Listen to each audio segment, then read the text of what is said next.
এক ছোট্ট পিঁপড়ের দুঃসাহসিকতা কিভাবে বদলে দিতে পারে পুরো একটা উপনিবেশের ভবিষ্যৎ। এ বাগস লাইফ গল্পের শুরুতেই আমাদের এক অ্যান্ট আইল্যান্ডকে দেখানো হয়, যেখানে অনেক অ্যান্ট বসবাস করে, যাদের সবাইকে লিড করে এক বুড়ি কুইন আর ওর মেয়ে প্রিন্সেস অ্যান্ডা। এমনিতেও এই পিঁপড়েদের জীবনে সব কিছুই ঠিক চলছে, কিন্তু এদের জীবনে সবথেকে বড় প্রবলেম হলো গ্রাসহোপার, যাদের প্রতি গ্রীষ্মকালে অনেক বেশি খাবার দিতে হয়। আর ওই গ্রাসহোপারের যে লিডার হয় ওর নাম হোপার। এই অ্যান্ড কলোনিতেই এক অ্যান্ডকে দেখানো হয় যার নাম হয় ফ্লিক। ফ্লিক অনেক বেশি বুদ্ধিমান আর ইনোভেটিভ হয়। ও নতুন নতুন জিনিস আবিষ্কার করে যাতে কাজ খুব দ্রুত করা যায়, কিন্তু ফ্লিকের ভাগ্য ওর সাথ দেয় না। যখনই ও কিছু ভালো কাজ করার চেষ্টা করে তখনই কিছু না কিছু গণ্ডগোল হয়েই যায়। আর এরপর ও পাতা তৈরি এক টেলিস্কোপ বানায়, যেটা ও প্রিন্সেস অ্যান্ডাকে দেখায়, কিন্তু ওর ওই টেলিস্কোপ পছন্দ হয় না। ও ওটাকে ফিকে দেয়। ফ্লিককে এটা দেখে অনেক খারাপ লাগে, কিন্তু তখনই প্রিন্সেস অ্যান্ডার ছোট বোন, যার নাম ডট হয়, ওইখানে আসে। আর যখন ও ওই টেলিস্কোপকে দেখে তো ওর অনেক ভালো লাগে। ও দৌড়ে ফ্লিকের কাছে যায় আর ওকে বলে যে তোমার টেলিস্কোপ আমাকে অনেক ভালো লেগেছে, আর একদিন না একদিন আমাদের তোমার এই ধরনের টেলিস্কোপের অবশ্যই দরকার হবে।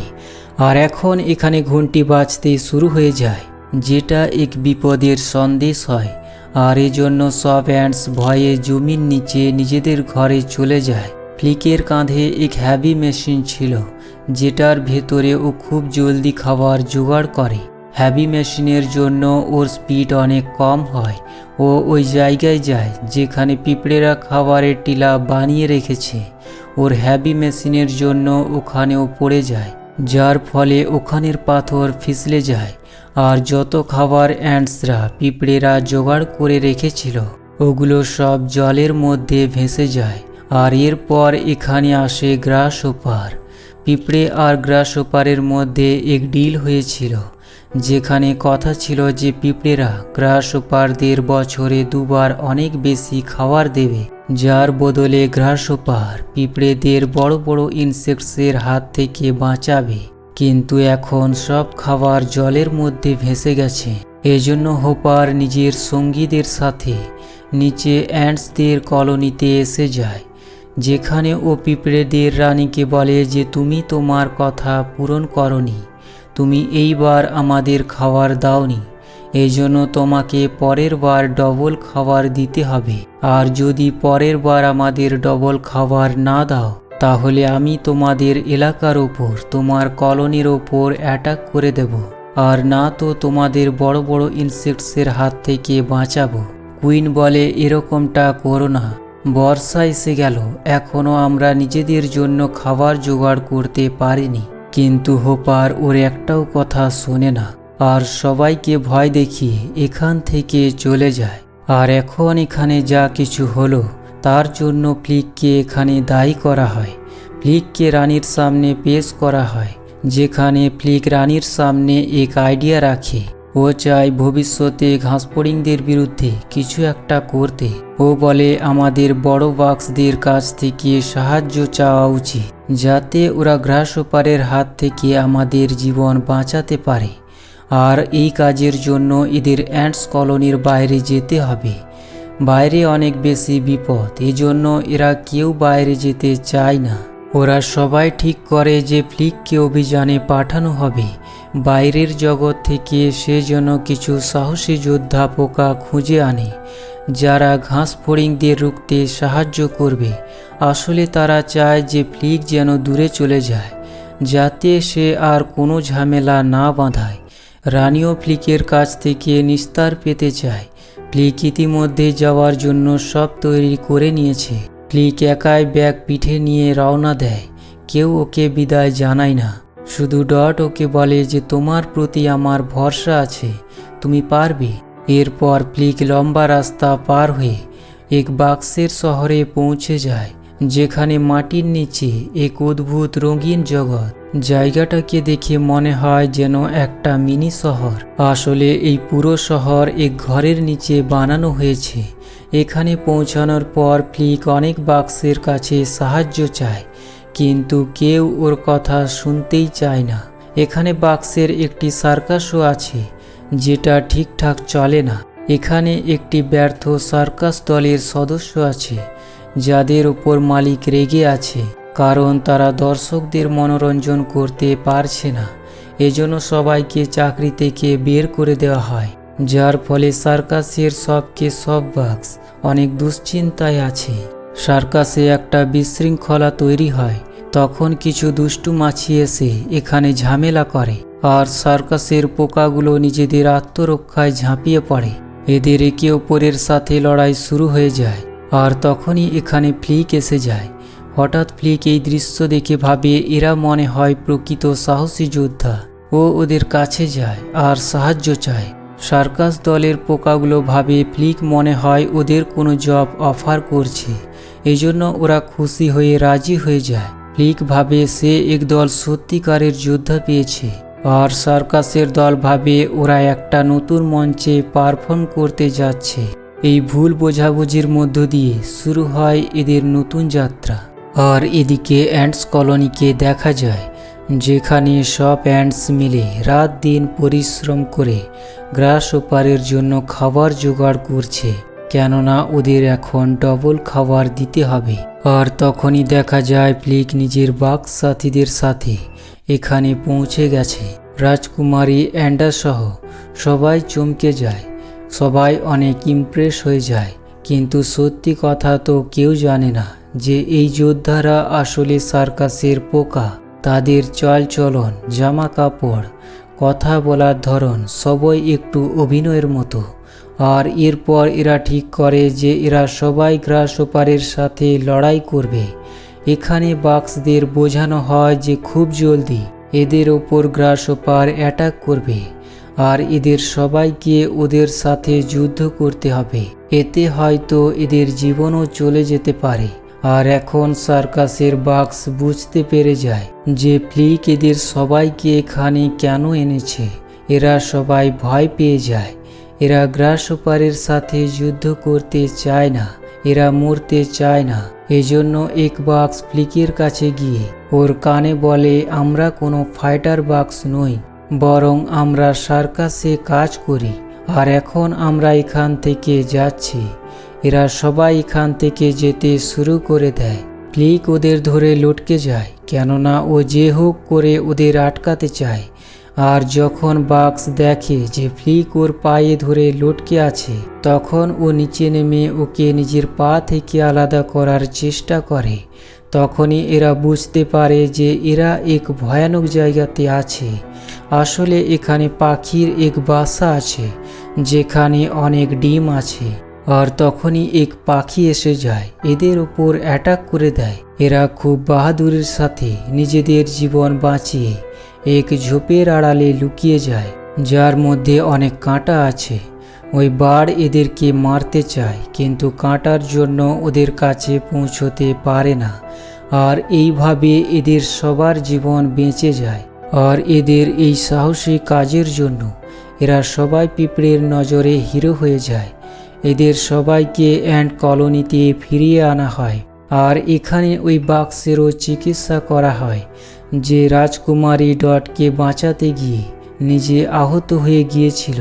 প্রিন্সেস অ্যান্ডা খুব জলদি রানীর পদ সামলাবে, আর এদিকে গ্রাস ওপার খুব জলদি এদের কাছে ডবল খাবার চাইতে আসবে। এজন্য ও অনেক চিন্তিত হয়। সার্কাস দলের সবাই মিলে একটা বুদ্ধি বের করে। গ্রাস ওপারদের ভয় দেখাতে হলে একটা বিশাল পাখির আকৃতি বানাতে হবে। ফ্লিক এই পরিকল্পনায় অনেক উৎসাহিত হয়। রাজকুমারীরও এই আইডিয়া অনেক পছন্দ হয়। আর এরপর এরা সবাই নকল বার্ড বানানোর জন্য তৈরি হয়। আর খুব জলদি এরা অনেক বড় বার্ড বানিয়ে নেয়, আর এরপর এটাকে এক গাছের মধ্যে আড়াল করে দেয়।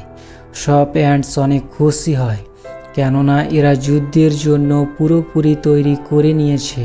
আর রাতে যখন সবাই সেলিব্রেট করছিল তখনই এরা দেখে দূরে এক লাইট এদের অ্যান্ট কলোনির দিকে আসছে। আর তখনই এক বাক্স নিজের গাড়ি নিয়ে এখানে পৌঁছে যায়। এটা ওই সার্কাসের মালিক যে নিজের সার্কাসের টিমকে চাকরি থেকে বের করে দিয়েছিল। আর এখন ও চায় যে বাক্স আবারও ওই সার্কাসে জয়েন করে। এখানে সব অ্যান্টস তার সাথে রাজকুমারী এটাও জানতে পারে যে এরা কেউ যোদ্ধা বাক্স নয়, বরং এরা সার্কাসে কাজ করে, যার ফলে রাজকুমারী এটা আর বাকি অ্যান্টসরা অনেক হতাশ হয়। এদের সবার মনে হয় ফ্লিক ওদের ঠকিয়েছে। এই জন্য রাজকুমারী এটা ফ্লিককে বলে যে তুমি এখান থেকে চলে যাও। ফ্লিককে এখান থেকে বের করে দেওয়া হয়। এরপর রাজকুমারী এটা সব অ্যান্টসকে অর্ডার দেয় যে খুব জলদি যতটা খাবার হয় জোগাড় করো, কেননা খুব জলদি এই সিজনের শেষ পাতা ঝরে পড়বে। গ্রাসহপার এখানে এসে যাবে, আমাদের ওদের জন্য খাবার জোগাড় করতে হবে। আর এরপর এরা সব অ্যান্টস মিলে গ্রাসহপারদের জন্য খাবার জোগাড় করতে শুরু করে দেয়। সময়ের সাথে সাথে এই সিজনের শেষ পাতাও ঝরে যায় আর গ্রাসহপারও এদের কলোনিতে পৌঁছে যায়।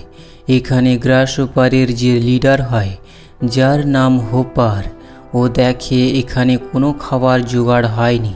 এটা দেখে ও অনেক রেগে যায় আর অ্যান্টস কলোনির ওপর এরা সবাই অ্যাটাক করে দেয়।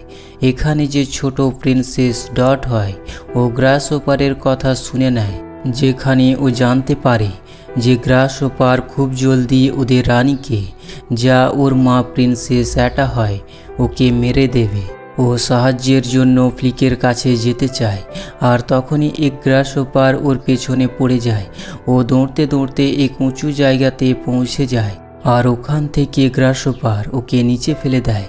গ্রাসহপারের মনে হয় যে ও মারা গেছে, কিন্তু এখন দেখা যায় যে রাজকুমারী ডটের পাখনা বেরিয়ে গেছে। ও উড়তে শুরু করেছে আর উড়তে উড়তে সোজা ফ্লিকের কাছে পৌঁছে যায় আর ওকে সব কিছু বলে যে কিভাবে গ্রাসহপার ওদের কলোনির ওপর অ্যাটাক করেছে। তার সাথে ও রানীকেও মারতে চায়। ফ্লিকের মনে হয় যে এই সব কিছুই ওর জন্য হয়েছে আর এখন ও রানীর জীবন বাঁচাতে চায়। যেখানে সার্কাসের সব বাক্স ফ্লিকের সাথ দিতে চায়, কিন্তু ওই সার্কাসের যে মালিক আছে ও যেতে দিতে চায় না। এজন্য সবাই মিলে সার্কাসের ওনারকে বন্দি করে নেয়। আর এরপর ফ্লিক সব বাক্সদের সাথে সার্কাসের বাস নিয়ে অ্যান্ট কলোনিতে পৌঁছে যায়, যেখানে এরা দেখে লিডার হোপার কুইনকে তার সাথে রাজকুমারী এটাকে বন্দি করে রেখেছে। ফ্লিক নিজের সাথী বাক্সদের বলে তোমরা ওখানে যাও আর ওদের সবাইকে সার্কাসের কলাবিদ্যাতে মনোরঞ্জন করো। সব বাক্স এটাই করে। আর যখন সব গ্রাসহপার আর ওদের লিডার হোপার পারফরম্যান্স দেখায় ব্যস্ত ছিল, তখন রাজকুমারী এটা আর কুইনকে ওদের কবজা থেকে ছাড়িয়ে নেওয়া হয়। আর এদিকে ফ্লিককে দেখা যায় যে ওই বার পর্যন্ত পৌঁছে যায়, যেটা এরা গ্রাসহপারদের ভয় দেখানোর জন্য বানিয়েছিল। ফ্লিক ওই বাড়ির ওপর বসে গ্রাসহপারের ওপর অ্যাটাক করে দেয়। চারপাশ পুরো অস্থিরতা তৈরি হয়ে যায়। এখানে যত অ্যান্টস ছিল ওরা জানে যে এটা এক নকল বাড়, কিন্তু ওরা জেনে বুঝে ভয় পাওয়ার অ্যাক্টিং করছে। আর তখনই এক গ্রাসহপার ওই বাড়ির উপর আগুন লাগিয়ে দেয়, যার ফলে ওই পাতার তৈরি বাড় পুড়ে ছাই হয়ে যায়। আর সবাই এই নকল বাড়ের সত্যিটা জানতে পেরে যায় যে এটা এক নকল বাড়। ওই বাড় এর ভেতর থেকে ফ্লিক বেরিয়ে আসে, যেটা দেখে হোপারের রাগ বেড়ে যায়। ও ফ্লিককে সবার সামনে মারতে চায়, কিন্তু ফ্লিক অনেক বাহাদুর হয়। ফ্লিক সবার সামনে হোপারকে ভয় দেখায় আর বলে ভয় আমাদের দুর্বল করে, কিন্তু আমাদের অ্যান্টস এর মধ্যে অনেক বেশি ঐক্য আছে। আর যদি আমরা সবাই একজোট হয়ে যাই তাহলে তোমাদের শেষ করে দিতে পারি। ঐক্য আমাদের শক্তি। পোকারা ফ্লিকের পাশে দাঁড়ায়। তখনই হোপার অ্যান্টসের পুরো সেনাকে দেখে আর সবার মধ্যে একতা দেখে হোপারের মনে কিছুটা ভয় তৈরি হয়। আর এখন অ্যান্টস এর মধ্যে আর এখানে যত সার্কাসের বাক্স আছে সবার মধ্যে কনফিডেন্স তৈরি হয়ে যায়। পোকারা একত্রিত হয়ে গ্রাসহপারদের ঘিরে ফেলে। তাদের সংখ্যা ও ঐক্য দেখে হোপার আতঙ্কিত হয়। সে পালাতে চায়। সব গ্রাস হোপার পালিয়ে যায়, কিন্তু হোপারকে গ্রেপ্তার করে নেওয়া হয়। কিন্তু তখনই এখানে বৃষ্টি হওয়া শুরু হয়ে যায়, যার ফলে অ্যান্টস কলোনিতে অস্থিরতা তৈরি হয়ে যায়। আর এই সুযোগে হোপার নিজেকে ছাড়িয়ে ফ্লিককে নিয়ে এখান থেকে উড়ে যায়। যদিও বাক্স ফ্লিককে ছাড়ানোর জন্য অনেক চেষ্টা করে, কিন্তু ও ওর পিছু করতে পারে না। তখনই এখানে রাজকুমারী ডট উড়ে আসে আর ফ্লিককে হোপারের হাত থেকে ছাড়িয়ে ওকে বাঁচিয়ে নেয়। হোপার আবারও একবার ওর পিছু করে, আর এখন ফ্লিকের মাথায় এক আইডিয়া আসে। ও ডটকে বলে, তুমি আমাকে ওই বাড়ির কাছে, ওই পাখির বাসার কাছে নিয়ে চলো, যে বাড় আগে আমাদের ওপর অ্যাটাক করেছিল। হোপারও ওখানে পৌঁছে যায়। ফ্লিক ওকে নিজের জালে ফাঁসানোর জন্য পাখির বাসায় চলে যায়। হোপারও ওকে ধরে নেয়। এর আগে কি হোপার ফ্লিককে মারে তার আগে এখানে ওই বাড় এসে যায়। হোপার ওই বাড়কে দেখে, কিন্তু ওর মনে হয় এটাও হয়তো আগের বাড়ির মতোই নকল। এজন্য ও আর গুরুত্ব দেয় না, আর বলে, আমি তোমার চাল বুঝে গেছি। আর তখনই ওই বাড় হোপারকে ধরে ওর বাচ্চাদের খাইয়ে দেয়। আর এইভাবে হোপারের বিনাশ হয়ে যায়। পোকাদের কলোনি আবারও সবুজ, হাসি খুশি আর সাহসিকতায় ভরপুর। এখানে এখন ফ্লিককে সবাই নিজের হিরো হিসেবে দেখে। যেখানে আগে ফ্লিকের আবিষ্কারকে কেউ গুরুত্ব দিত না, এখন এখানে ওর প্রতিটা আবিষ্কারে অনেক লাভ হয়। আর এর সাথেই মুভি এখানে শেষ হয়ে যায়। এ বাক্স লাইফ আমাদের শেখায়, সাহস গড়তে কোনো আকার, বয়স বা শক্তির প্রয়োজন হয় না। এক ছোট্ট পিঁপড়েও যখন নিজের ভয়কে জয় করে সত্যের পথে দাঁড়ায়, তখন সে হয়ে ওঠে অসীম শক্তির প্রতীক। হোপার যেমন ভয় দেখিয়ে শাসন করতে চেয়েছিল, ঠিক তেমনই বাস্তব জীবনেও অনেকেই ক্ষমতা দিয়ে আমাদের চুপ করিয়ে রাখতে চায়। কিন্তু একসাথে দাঁড়ালে, প্রতিবাদ করলে পরিবর্তন সম্ভব। তার সাথে ফ্লিকের আত্মবিশ্বাস আমাদের শেখায়, যাদের প্রতি কারো কোনো আশাই থাকে না, সম্ভবত তারাই একদিন অসাধারণ কিছু করে, যা গোটা দুনিয়াকে বদলে দিতে পারে। এই মুভি রিলিজ হয়েছিল 1998-এ, আর এর IMDb রেটিং 7.2। আপনাদের এই ধরনের কাহিনী যদি পছন্দ হয়ে থাকে, তাহলে উপরে দেওয়া সাজেশন ভিডিওটি দেখতে পারেন।